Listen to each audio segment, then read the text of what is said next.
जन्म जन्म के बंधन काटे। सबसे बड़ा बंधन कौन सा है?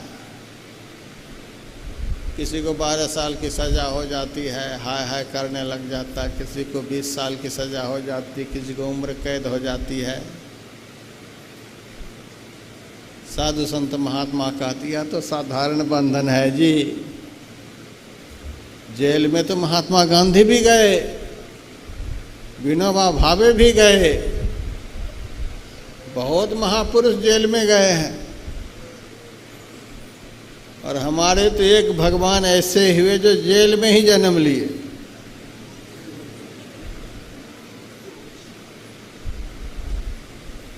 भगवान के भक्त भी जेल में जाते हैं और भगवान तो जेल में जन्म ही लेते हैं।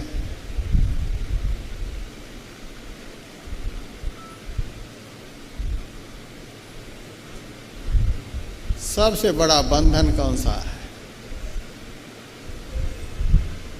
बारंबार जन्म लेना, बारंबार मरना। बारंबार जन्म लेना सबसे बड़ा बंधन यही है, सबसे बड़ा दुख यही है। इस शरीर में यदि हम लोगों का जन्म नहीं होता, घर बनाने का टेंशन रहता,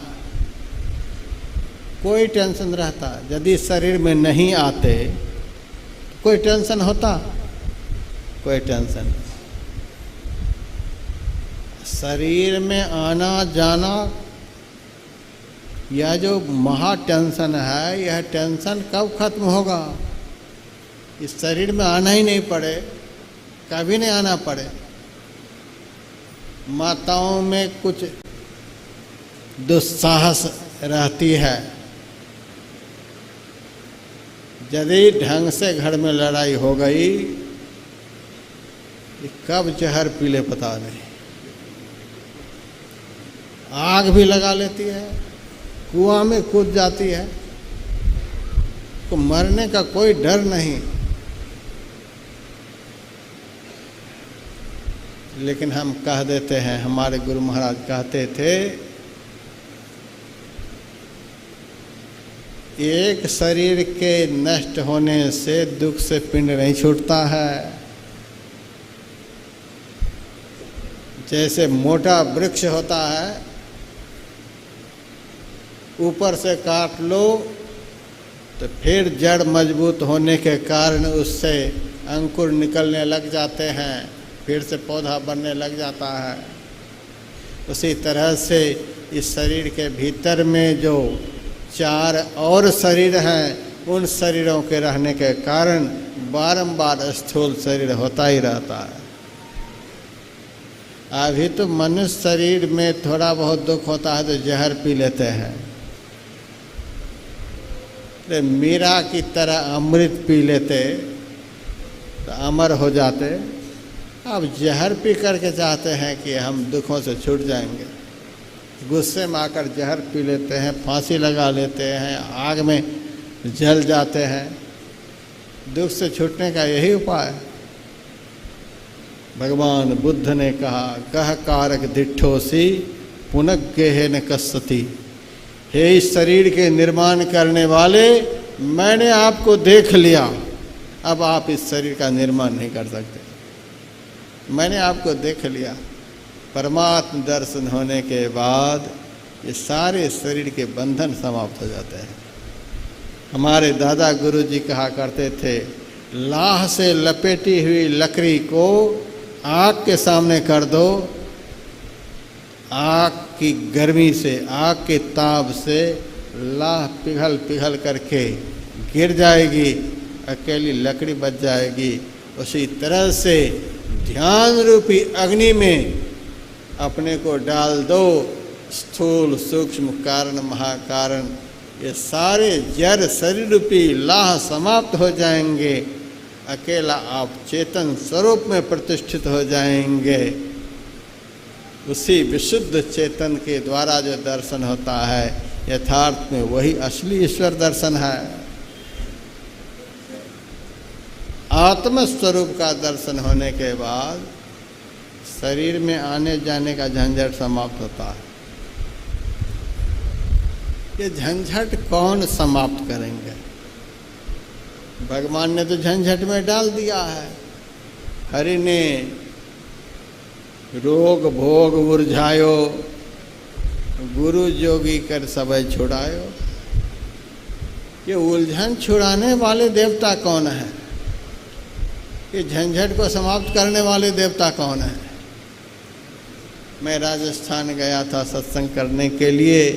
एक भक्त ने मेरे से कहा, महाराज बचपन से महात्मा बने हो, अब तक में आपको क्या मिला? मैंने कहा यदि बता दूंगा तो आपको क्या मिल जाएगा? अरे मिलेगा तो कुछ नहीं, लेकिन विश्वास हो जाएगा कि आपको मिला है तो हमें भी मिलेगा। मैंने कहा हमें जीवन में बहुत बड़ा दलाल मिल गया। महाराज आप क्या कहते हो, दलाल मिल गया? क्या मतलब इसका हुआ? मैंने कहा पहले दलाल का मतलब तुम बताओ। दलाल का काम तो दलाली करना है। जो जमीन जितना उलझा हुआ होता है उस पर उतना अधिक कमीशन लेकर के उसको बिक्री करवा देता है। आजकल तो शादी वगैरह के लिए भी दलाली हो रही है। कैसी भी कानी कुबड़ी लड़की हो, दलाल के हाथ में सौंप दो, कमीशन खूब दबा के लेगा। लड़के वाले के सामने जा कर के उस लड़की की इतनी बड़ाई कर देगा, इतनी बड़ाई कर देगा कि लड़के वाले खुश होकर के भाग भाग हो जाएंगे। ऐसी दलाली होती है।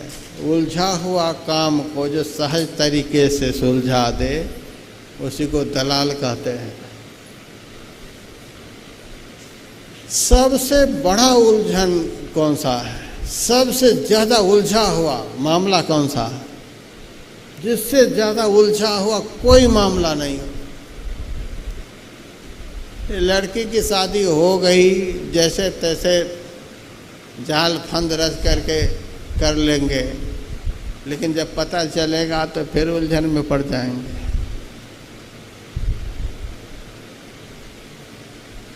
उलझन वाला काम करेंगे तो उलझन से कभी छुटकारा नहीं। संसार के जितने भी दलाल हैं वो दलाली करके एक बार तो आपका काम बना देंगे, लेकिन सारे काम नहीं बना पाएंगे, सारे उलझन आपका नहीं मिटा पाएंगे। लड़की की शादी का उलझन समाप्त हो गया, लेकिन घर में जो पेट का उलझन है वह कैसे समाप्त होगा? घर बनाने का जो उलझन है वह कैसे समाप्त होगा? कौन ऐसा उलझन है जिसके सुलझ जाने पर फिर जीवन में कोई उलझन नहीं रह जाए? तो कौन सा उलझन है? सुंदरदास जी महाराज की वाणी में परमात्म सो आत्मा जुदा रहे बहुकाल, सुंदर मेला कर दिया सतगुरु मिला दलाल। सबसे बड़ा उलझा हुआ मामला आत्मा और परमात्मा का मिलन नहीं होना, आत्मा को परमात्मा का दर्शन नहीं होना, सबसे बड़ा उलझन यही है। 3.5 हाथ का शरीर, इसी शरीर में आत्मा भी, इसी शरीर में परमात्मा भी। कितनी दूरी पर आत्मा परमात्मा इस शरीर में रहता है यह भी कहीं नहीं लिखा हुआ है कि आत्मा पेट में है और परमात्मा माथे पर है। यह भी कहीं नहीं लिखा हुआ है। यत्र यत्र धूमः तत्र तत्र वह्नि, जहाँ जहाँ धुआं है वहाँ वहाँ आग है। आग और आग का जो ताप है इसकी दूरी कोई नहीं बता सकता। आग आप यहाँ रख देंगे 4-5 फुट की दूरी तक उसकी गर्मी जाएगी।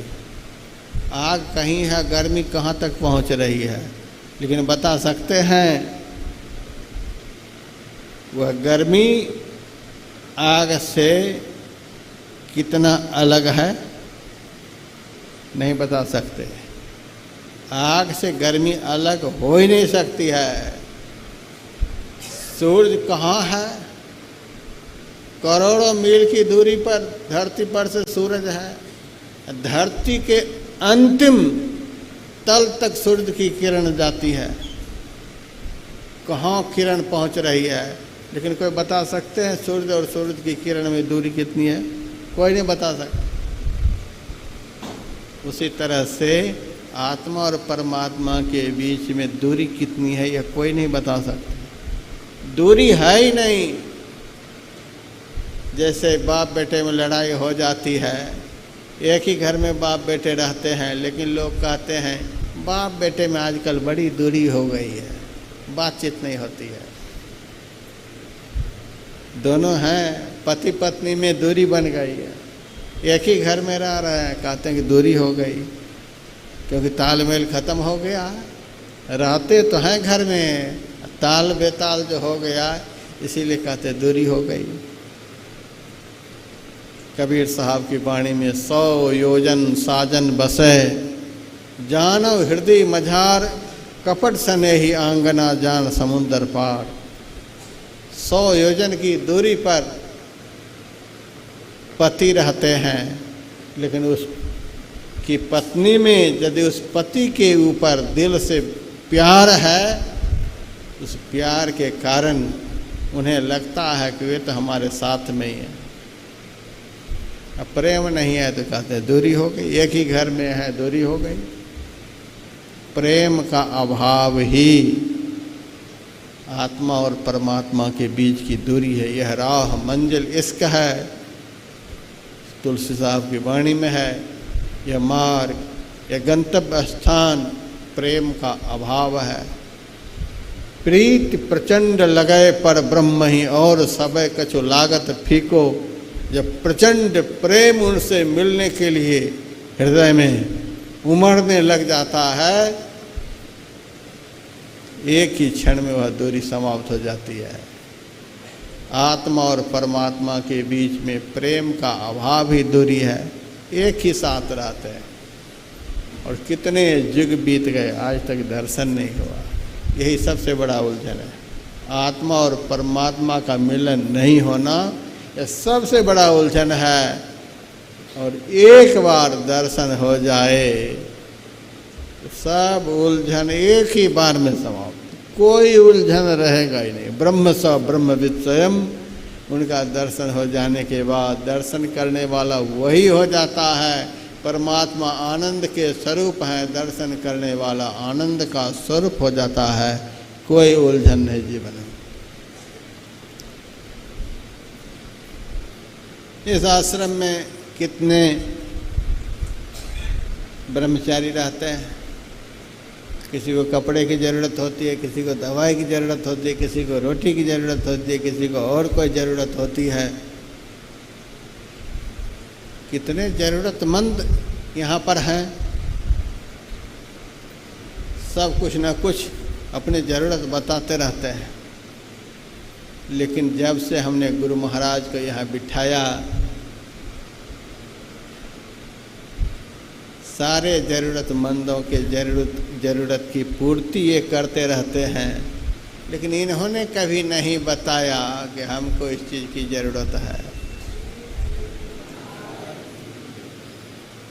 इनको कोई ज़रूरत नहीं। ये ज़रूरतमंद नहीं है, ज़रूरतमंद हम लोग हैं।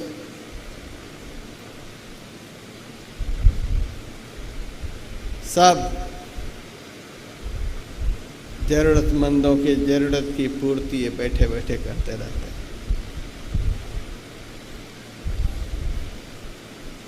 बदायूं से आई है रूबी। गुरु महाराज को देख करके इनके मन में हुआ हम लोगों को इतनी गर्मी लग रही है, गुरु महाराज को भी लगती होगी, ये पंखे लगा दिया। ये भक्त की भावना है। सबकी गर्मी का शोषण करने वाले को गर्मी लग जाए तो फिर बात क्या। फिर भी भक्त का भाव है, जैसे हमको लगता होगा वैसे इनको भी अपने ही जैसा भाव होना चाहिए।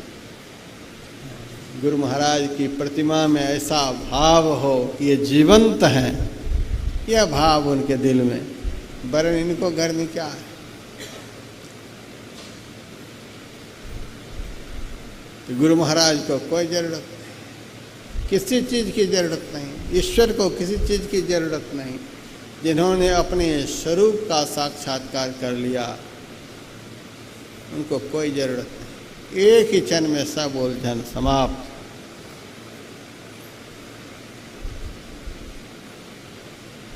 तो संत सद्गुरु ऐसे दलाल होते हैं जो अपनी दलाली के द्वारा अपने शिष्य के जीवन के सारे उलझन को समाप्त। दुनिया के लोग, दुनिया के दलाल जितना उलझा हुआ मामला होता है उतना अधिक कमीशन लेता है, और संसार का सबसे उलझा हुआ मामला आत्मा परमात्मा का मिलन, इतना बड़ा उलझन को सुलझा देते हैं। लेकिन आप लोगों का पता नहीं, हमसे तो कभी कमीशन नहीं मांगे, कभी कमीशन नहीं मांगे। सबसे बड़ा उलझा हुआ मामला को सुलझा देते हैं, लेकिन अपने शिष्य से कभी भी कमीशन नहीं मांगते। साचो उपदेश देत